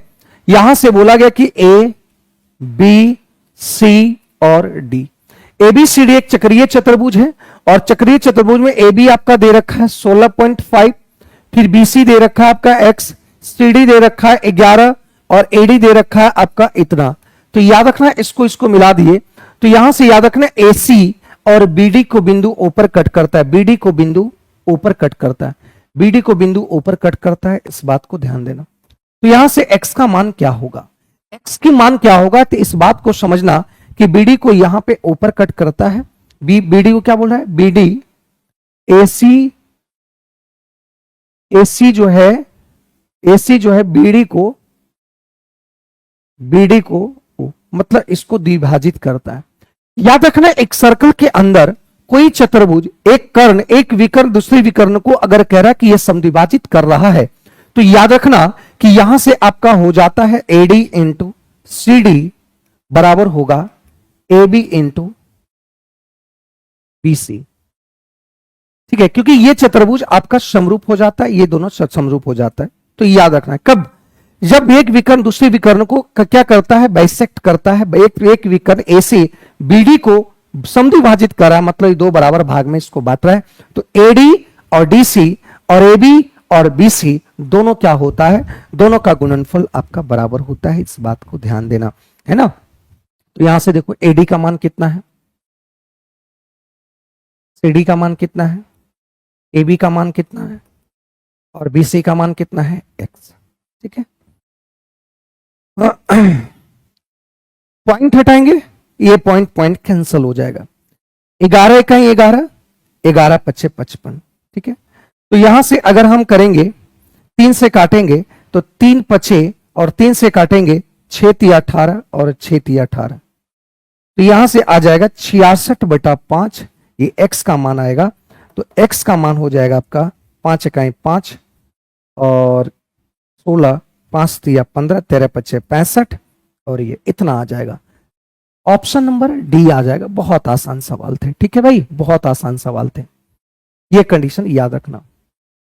सोनू अपनी आय का 15% बचाता है। सोनू अपने इनकम का ये 15% बचाता है, बचा लेता है और खर्च करने की बात करेगा। तो 100 रुपया ये कमाता है तो 15% बचाता है तो ये 85 रुपया खर्च करता है। अब कह रहा कि अब फिर देखो आगे क्या बोला कि यदि उसकी आय में 20% की वृद्धि कर दिया, तो आय में 20% की वृद्धि किया तो नाउ इसका इनकम जो होगा वो 120 होगा, क्योंकि यहां पे 20% की वृद्धि कर दिया गया। कर अब भी वह अब भी पहले जितने भी बचत करता है, बचत जितना 15 करता था अब भी 15 ही बचत करता है।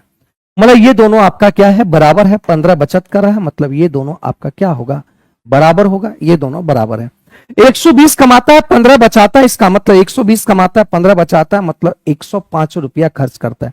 तो खर्च में कितनी वृद्धि हुआ, तो खर्च में की अगर वृद्धि किया कि खर्च में कितना परसेंट की वृद्धि हुआ, तो यही निकालना है। तो देखो यहां से 20 की वृद्धि हुआ, ये 85 है, गुणा 100 कर दो। ये 4 पंचे, ये 17 पंचे, तो ये आ गया 400 बटा 17%, 17 दूनी 34, तो सब है 17 दूनी 34, 60, 17 तिया 51, तो एक 17 तिया 51 और 9 90, 17 पचे 85, तो ये आपका परसेंटेज हो जाएगा। ऑप्शन नंबर ए हो जाएगा, ऑप्शन नंबर ए हो जाएगा, ऑप्शन नंबर ए इसका सही आंसर हो जाएगा। अगले सवाल की बात करते हैं। यहां पे देखो क्या करना है, यहां पे आपको क्या करना है, सबसे पहले इस ब्रैकेट का काम को खत्म करना है। इस ब्रैकेट को काम को खत्म करने सबसे पहले गुना का काम होगा, 2 दूनी 4 माइनस 4 प्लस 5, तो 5 2 7, 7 में से 4 गया तो ये आपका 3 हो गया, और ये आपका टोटल 3 हो गया। 3 में 3 गुना किया तो 3 तिया 9 हो गया, 3 तिया 9 हुआ तो ये 9 हुआ, 9 4 13, 13 में से 8 गया, 13 में से 8 गया तो 13 में से 8 गया तो ये 5 हुआ, 5 हुआ तो यहां से आपका 7 माइनस 5 और ये भागा 5 हुआ, तो ये कट जाएगा एक बार में, 7 में से 1 गया तो ये आपका 6 हो गया, ऊपर वाला आपका टोटल 6 हो गया। क्या बात समझे? पहले इस ब्रैकेट के काम को किए, तो इस ब्रैकेट के जब काम किए तो ये आपका हो गया टोटल 3, 3 तिया 9, तो 9 4 13, 13 में से 8 गया तो आपका हो गया 5, अब भागा 5 है तो ये एक बार में कट जाएगा, 7 में से 1 गया तो 6 आ गया, ऊपर वाला 1 6 आ गया। अब देखो सबसे पहले काम होगा, ये काम होगा, सबसे पहले का काम होगा, तो 4 चौक 16,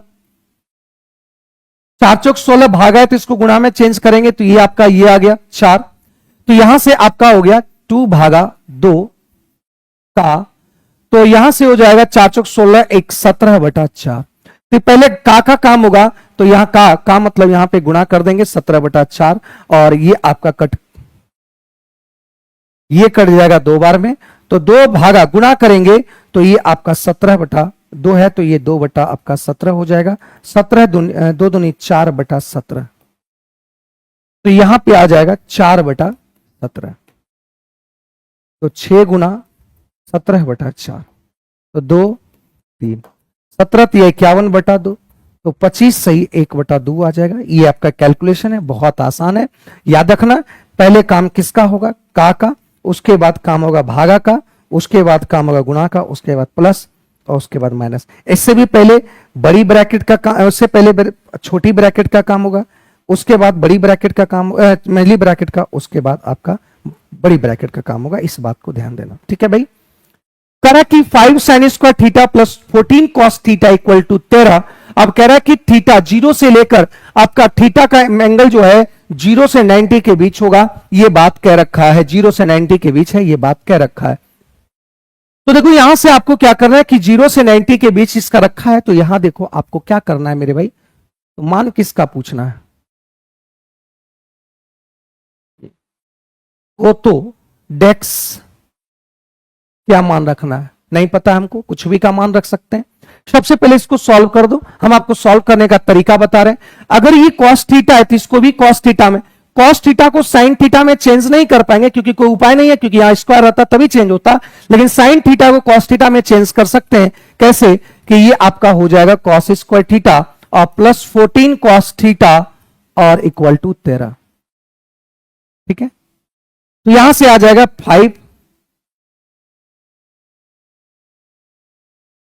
5 कॉस थीटा, ये आ जाएगा। तो यहां से आपका हो जाएगा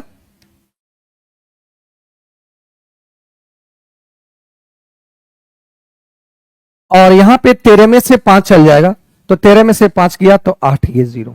मतलब अगर यहां पे दोनों जगह माइनस से गुणा कर दिया जाए, तो माइनस से गुणा कर दिया जाए तो ये पॉजिटिव हो जाएगा और ये नेगेटिव हो जाएगा और ये पॉजिटिव हो जाएगा। तो यहां से देखो क्या निकलेगा, 8 पंचे 40, तो द्विघात समीकरण बन गया। 8 पंचे 40, तो 10 कॉस थीटा प्लस माइनस है, मतलब माइनस माइनस कर दो, माइनस 10 थीटा गुणा करने पर देखो आपका ये गुणा करने पर पॉजिटिव 40 और जोड़ने घटाने पर माइनस आपका 14 आ रहा है। तो यहां से आपका 5 कॉस थीटा, तो कॉस थीटा ये आ गया 2। यहां से अगर हम लेते हैं 4 कॉमन लेंगे तो यहां से कॉस थीटा और 2 आएगा, तो यहां से आ गया 4 कॉस थीटा माइनस 4 और कॉस थीटा माइनस 2। तो यहां से आपका आ गया कि कॉस थीटा बराबर 4/5 और ये वाला उधर चल जाएगा तो 2।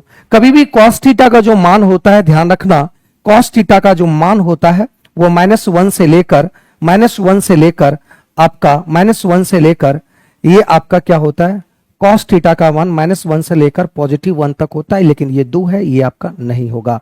मतलब ये कॉस थीटा का मान आपका कितना आ गया, ये 4/5 आ गया। और आपसे क्या पूछा गया ये पता मुझे नहीं है, यहां पे दिया गया कुछ नहीं है कि क्या इसमें पूछा गया है, क्या यहां पे पूछा गया, तो ये चीज आपका यहां पे समीकरण नहीं दिया हुआ है। तो इस बात को ध्यान देना, यहां जो भी समीकरण आपसे पूछा गया, जो भी पूछा जाएगा, इसको एक ट्रायंगल बनाना।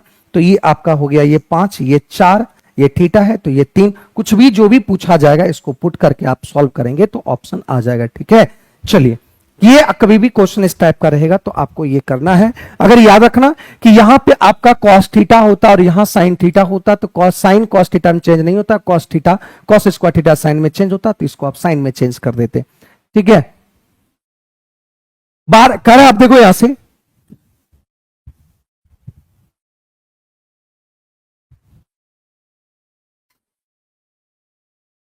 ठीक है ना। अगली बात करते हैं कि 12 संख्याओं का औसत इतना है, पहले 4 संख्याओं का औसत इतना, अगले 5 संख्याओं का औसत इतना। तो देखो यहां से 12 संख्याओं का औसत बोला गया, तो 12 पंचे 60, 12 पंचे 60, 60 और 66 हो गया, और 12 चौक 48, 48 और 6, 6, तो ये आपका 546 हो गया। मतलब 12 संख्याओं का आपका जो देखने को मिला कि 12 संख्याओं का योगफल की अगर बात किया जाए तो यहां पे देखने को मिला इतना आ गया। ठीक है,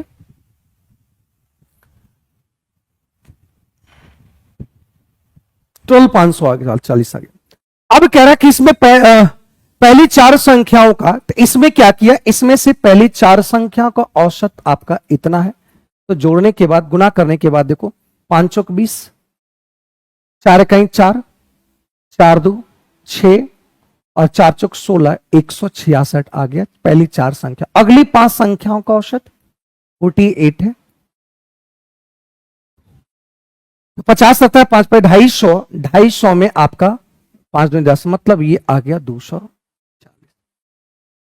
ठीक है, इसको अगर सभी को जोड़ते हैं 6, 6 4 10, 2 1 3, 3 1 4, 604 आया, 4 5 9 संख्याओं का योग जो है ये आपका इतना आया। जब इसमें से इसको घटाएंगे तो ये शेष संख्याओं का योग आएगा। तो शेष संख्याओं का योग की अगर बात किया जाए तो यहां 6 में से 6 गया 0, ये 4 और ये आपका आ गया कितना, 1, 140 शेष संख्याओं का योगफल आया। और इस संख्या में जो शेष संख्या में वो कौन कौन है, तो ये आपका 10वीं 11वीं 10वीं 11वीं और 12वीं है, 10वीं 11वीं 12वीं है, 10वीं 11वीं 12वीं। मतलब यहां पे 12 संख्याओं में 4 5 9 संख्या खत्म हो गया, तो बचा 10वीं 11वीं 12वीं। अब करा 10वीं संख्या 11वीं संख्या से 4 अधिक है, 4 अधिक है, और 12वीं संख्या से 9 अधिक है।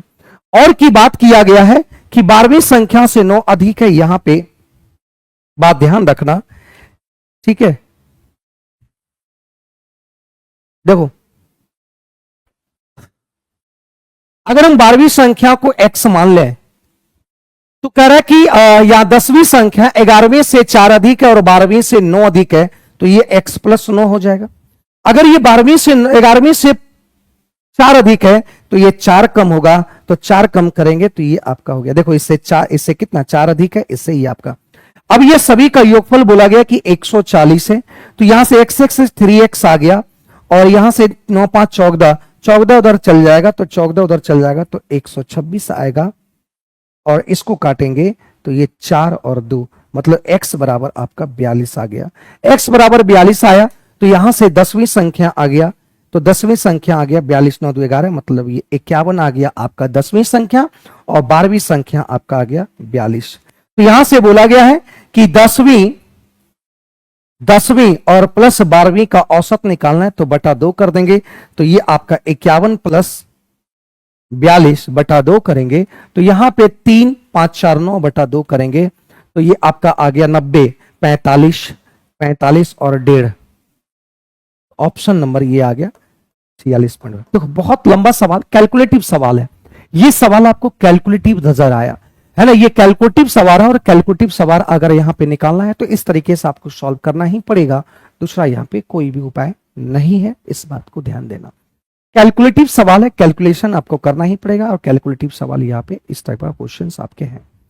करेक्ट, शंक्वाकार तंबू के आधार की परिधि 66 मीटर है, यदि तंबू की ऊंचाई 36 मीटर है, तंबू की ऊंचाई 36 मीटर है, तंबू बनाने में उपयोग की जाने वाली कैनवास का क्षेत्रफल क्या होगा। ये आपका मान लेते हैं कि शंकु है, शंकु का यहां पे आधार का परिधि, तो आधार का परिधि होता है 2 पाई आर, तो 2 पाई आर आधार की परिधि होता है, ये 66 दे रखा है, ये 3 बार में, तो आर बराबर 21 बटा आपका 2 आ गया। अब कह रहा है कि इसकी ऊंचाई जो है, इसकी ऊंचाई जो है वो आपका 36 दे रखा है, एच दे रखा है और आर निकल आया, तो कैनवास बनाने में, तो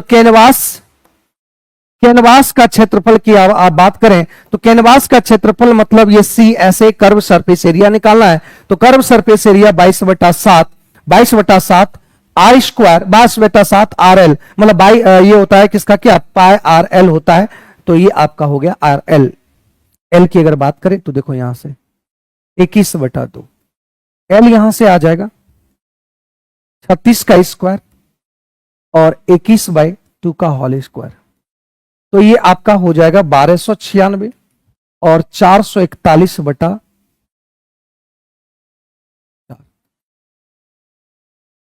तो ये आपका आ गया 6 चौक 24 का 4, ये 4 क्या हो जाएगा, 2 दूनी 4 ही होगा ना, 6 चौक 24 का 4, 9 चौक 36 2 38 8 3 बचा, 4 दूनी 8 3 11, 4 1 4 4 1 5, इतना।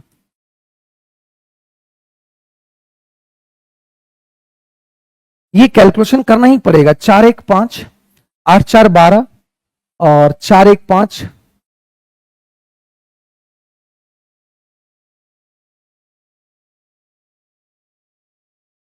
4 1 5 4 8 4 12 4 1 5 1 6 और यहां से आ जाएगा कितना, ठीक है, ये आ जाएगा।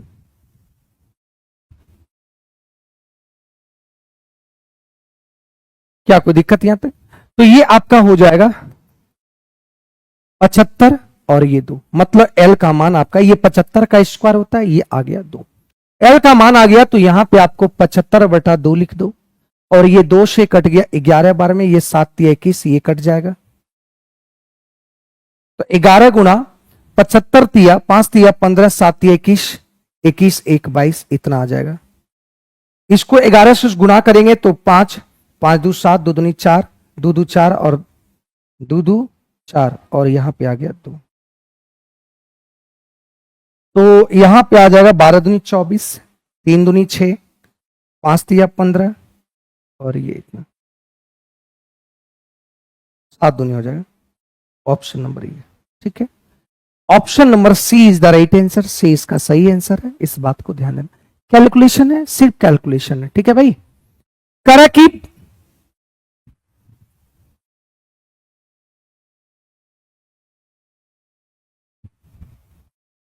यहां पे बोला कि 5 मेज और 9 कुर्सी, तो 5 मेज मतलब 5 m और 9 कुर्सी का दाम 15,000 कितना है, 15,400 खरीदता है। 10% लाभ पर मेजों को बेचता है और 20% लाभ कुर्सियों पर बेचता है। यदि मेजों कुर्सियों को बेचने में उसके कुल लाभ इतना हो रहा है, मतलब यहां से 5 मेज का 10% निकाल दो और इसको 20% निकाल दो और ये आपका इतना है परसेंट। तो परसेंट हटाएंगे तो यहां से देखने को मिला कि परसेंट हटाएंगे, यहां 100, यहां पे 100, तो 0 0 कैंसिल, यहां से 0 कैंसिल, तो यहां से आपका हो जाएगा 5M 18C और 10 10 दोनों में, तो यहां पे आ जाएगा।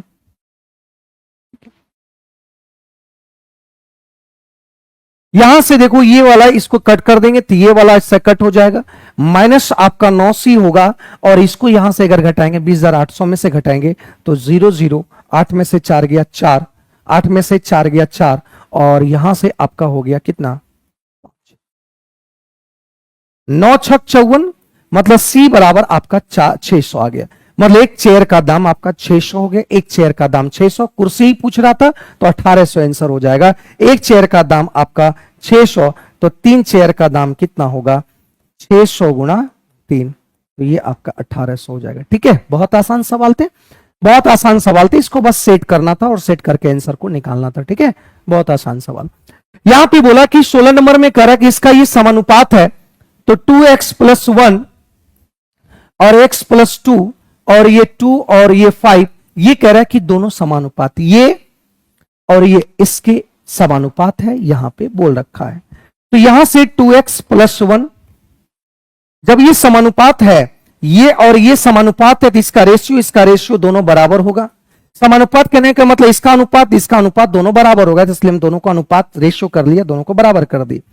5 दूनी 10x + 5 और ये 2x और 2 दूनी 4, तो यहां से 8x आएगा और ये उधर जाएगा 5, -1 आएगा, तो x बराबर आपका आ गया -1/8 आ गया।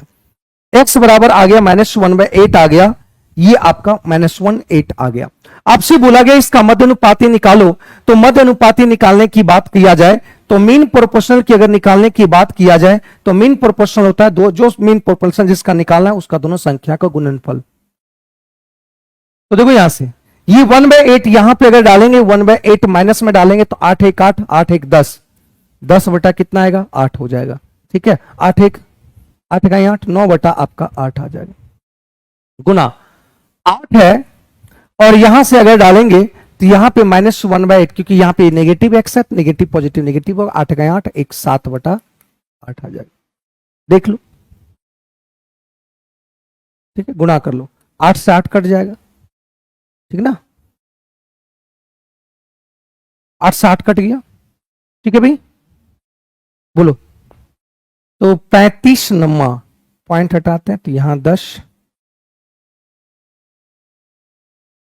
7 पंचे 2 पंचे, तो यहां से देखो 7 7 1 7 बाहर आएगा, 9 का आपका 3 आएगा और 8 दूनी 16 का 4 आएगा, तो यहां से 21 बटा 4 आएगा, तो ये 5 5 20 और एक 10, मतलब 2 5 आएगा। ऑप्शन नंबर डी आ जाएगा, ऑप्शन नंबर डी आएगा।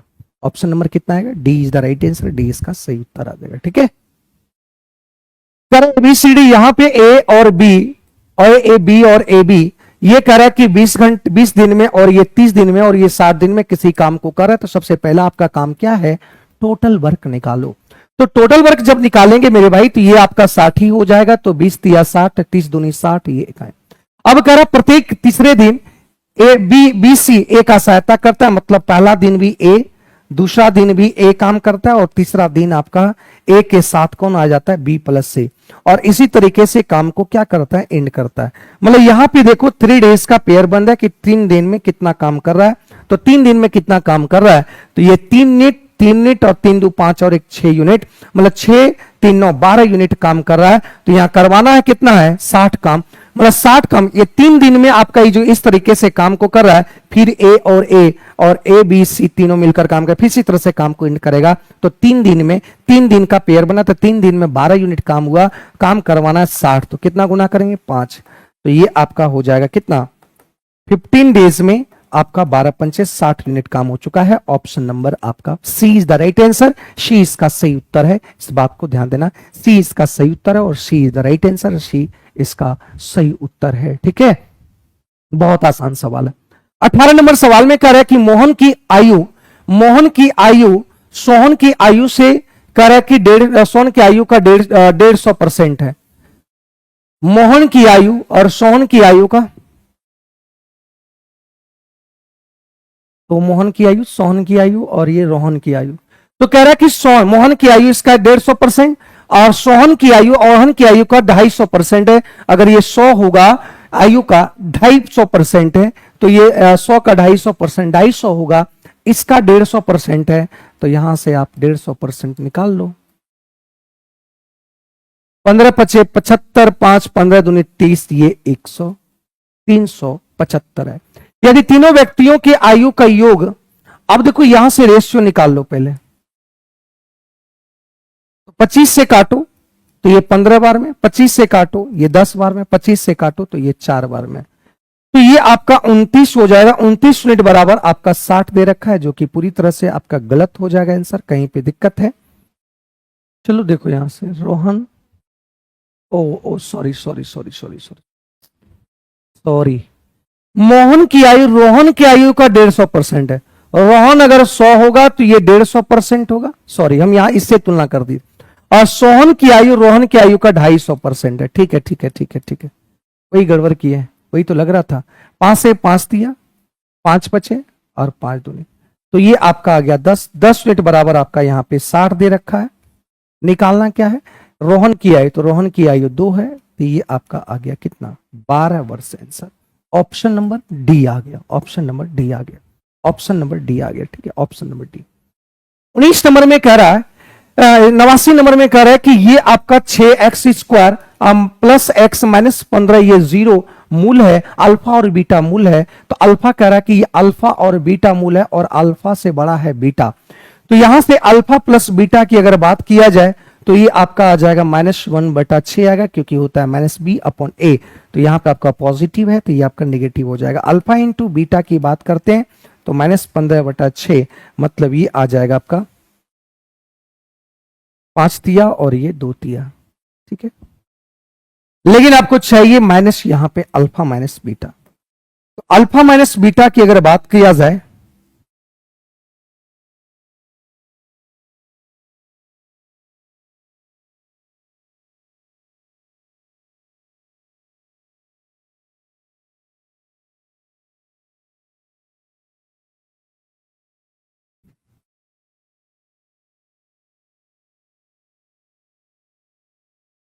अल्फा बीटा स्क्वायर -2 अल्फा, तो -2 अल्फा होना चाहिए, तो ये आपका +2 हो जाएगा।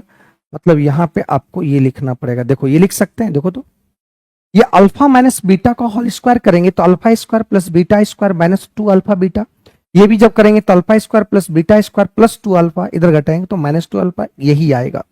इसका मतलब क्या हुआ कि अल्फा प्लस बीटा का मान 1/6 का होल स्क्वायर, तो 1/6 का होल स्क्वायर करेंगे तो 136, और माइनस माइनस प्लस 5 20, ये आ जाएगा आपका 4 गुना 5/2, तो ये कट जाएगा आपका 2 बार में, तो 5 दूनी 10 आएगा। इसका मतलब क्या हुआ कि alpha plus beta root under 1/36 और प्लस 5 दूनी 10 जाएगा, तो 5 दूनी 10, ये आपका 360, तो ये आपका 361/36 आ जाएगा। तो यहां से आ जाएगा 19/6, option number C, option number C आएगा। ठीक है, ऑप्शन नंबर सी आएगा। बात समझी, बहुत आसान तरीके से आपको समझाने की कोशिश की है।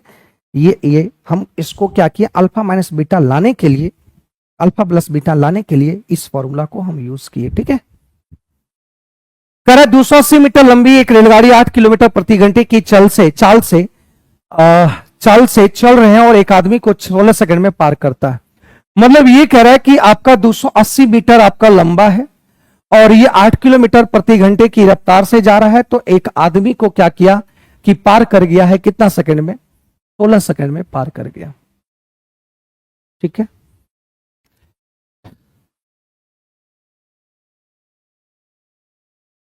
समान दिशा में चल रहे एक आदमी, मतलब ये भी आपका समान दिशा में ही चल रहा था, स्पीड था, वेलोसिटी था। एक रेलगाड़ी को 36 किलोमीटर प्रति घंटे की चाल से सम्मुख दिशा में चल रही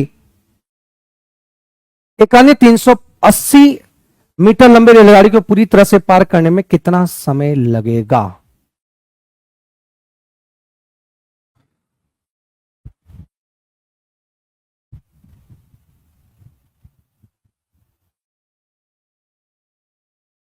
आठ किलोमीटर चाल से चल रही, मतलब सॉरी 8 किलोमीटर ये आदमी का है, इसका चाल मानते हैं, इसका चाल आपका स्पीड एस है। तो देखो यहां पे स्पीड निकालेंगे तो ये एक ही डायरेक्शन में अगर चल रहा है, सेम डायरेक्शन में चल रहा है, तो चाल आपका क्या होगा, सेम डायरेक्शन में घटता है। तो ये 5/8 16 सेकंड में। अब बताओ कि ये आपकी दूरी, ये ट्रेन इसको खुद की ट्रेन की लंबाई ही क्रॉस करेगा, तो 280 मीटर क्रॉस करेगा। तो यहां से आपका कट जाएगा 4 चौक 16, 8 दूनी 16 और 9 दूनी, ये कट जाएगा 8 पंचे 40, 40 से कट जाएगा ये 7 बार में, 7 चौक 28, तो s माइनस 8, तो ये आ जाएगा 9 सती 63, मतलब s हो जाएगा आपका 8 3 11, मतलब ये 71 किलोमीटर पर आवर हो जाएगा। किसका? ये ट्रेन की चाल हो जाएगा 71 kilometre per hour, 71 kilometre per hour. अब कह रहा है कि ये ट्रेन आपका चल रहा है 280 मीटर से और इसका 71 किलोमीटर चाल है, और इधर से कोई एक ट्रेन आया और ये 380 मीटर का ट्रेन है और इसकी जो चाल है ये 37 किलोमीटर चाल है, और ये दोनों एक दूसरे को पार कर जा रहा है।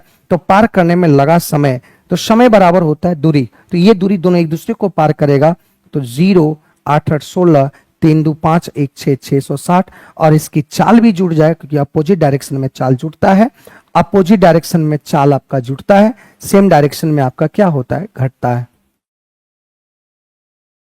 तो यहां से आपका 7 1 8 7 3 7 1 8 और 7 3 10, ये आपका मीटर में है, इसको 5/18, ये कट जाएगा 6 बार में, ये कट जाएगा आपका, और ये कट जाएगा आपका कितना, 22 सेकंड में, मतलब 22 सेकंड में एक दूसरे को क्या करेगा, पार कर जाएगा। 22 सेकंड में एक दूसरे को क्या करेगा, पार कर जाएगा, और यही आंसर हो जाएगा। ठीक है, बात समझे मेरे भाई?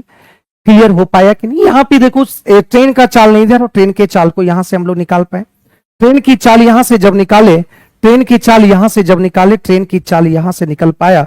अब कह रहे दूसरी ट्रेन इसके सम्मुख, मतलब सामने फेस से आ रहा है और ये पार कर रहा है, तो ठीक है। यदि एक समबाहुभुज के बहिष्ठ कोण इतना है, तो देखो भुजाओं की संख्या अगर निकालना है, तो यहां एक बहिष्ठ कोण 40 डिग्री है, बहिष्ठ कोणों का योगफल 360 होता है, सभी बहिष्ठ कोणों का। इसको अगर 40 से डिवाइड करेंगे तो ये 9 आएगा, और यही आपका 9 साइड हो जाएगा। इस बात को ध्यान देना, ठीक है, आसान सवाल। बहुलक और माध्य के अंतर क्या होंगे? तो अगर बहुलक निकालना है तो बहुलक देखो, बहुलक मतलब मॉड निकालना है, तो मॉड यहां पे देखो सबसे मैक्सिमम टाइम कौन आया, 12 12 12, 5 2 बार आया है, 8 1 बार, मतलब यहां पे बहुलक आपका हो जाएगा इतना। मीन की अगर बात करें कि मीन क्या होगा, तो सभी को जोड़ दो, 5 4 9 9 6 15, 9 6 15 15 7 आपका हो गया 22, 22 और 8 हो गया 30, 30 और 12 हो गया 42, 42 और 9 51, 51 और 12 63, 63 और 5 63 और 5 आपका हो गया 63 और 5 68, 68 और 12, तो 68 और 12 आपका हो गया कितना, 80, तो ये 80 हो गया। 3 3 6 3 9 10, मतलब ये हो गया कितना, 8। ये दोनों के बीच का अंतर चाहिए, तो ये अंतर आ गया 4, ऑप्शन नंबर। ठीक है, बोलो कोई दिक्कत यहां तक? बहुत आसान सवाल। यहां बोला कि एक शांत जल में 11 किलोमीटर की चाल से नाव चल रहा है, नाव चलने का मतलब x बराबर 11 किलोमीटर आपका दे रखा है। एक्स किसको माने भाई, नाव की चाल को माने हुए। धारा की चाल की वाई मानते हैं, धारा को चाल 5/6 मीटर पर सेकंड है, इसको किलोमीटर में चेंज करने के लिए 18/5 करेंगे, 6×18 मतलब ये आ जाएगा 3 किलोमीटर पर आवर आएगा। तो धारा की विपरीत दिशा में आप स्ट्रीम में 36 किलोमीटर जाने में दूर कितना समय लगेगा, तो 36 मतलब धारा इधर से जा रहा है और नाव इधर से आ रहा है, दोनों आपका क्या होगा, अपोजिट डायरेक्शन में है, तो यहां पे घट जाएगा, 11 में से 3 जाएगा 8, मतलब इतना समय लगेगा।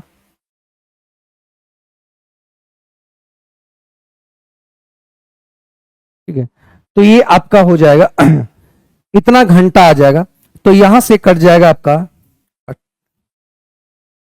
9 चौक, तो 4 4.5 घंटा, मतलब 4.5 घंटा ऑप्शन नंबर ये ए हो गया। 4 घंटा 30 मिनट, 4.5 घंटा आंसर वहीं पे आ गया।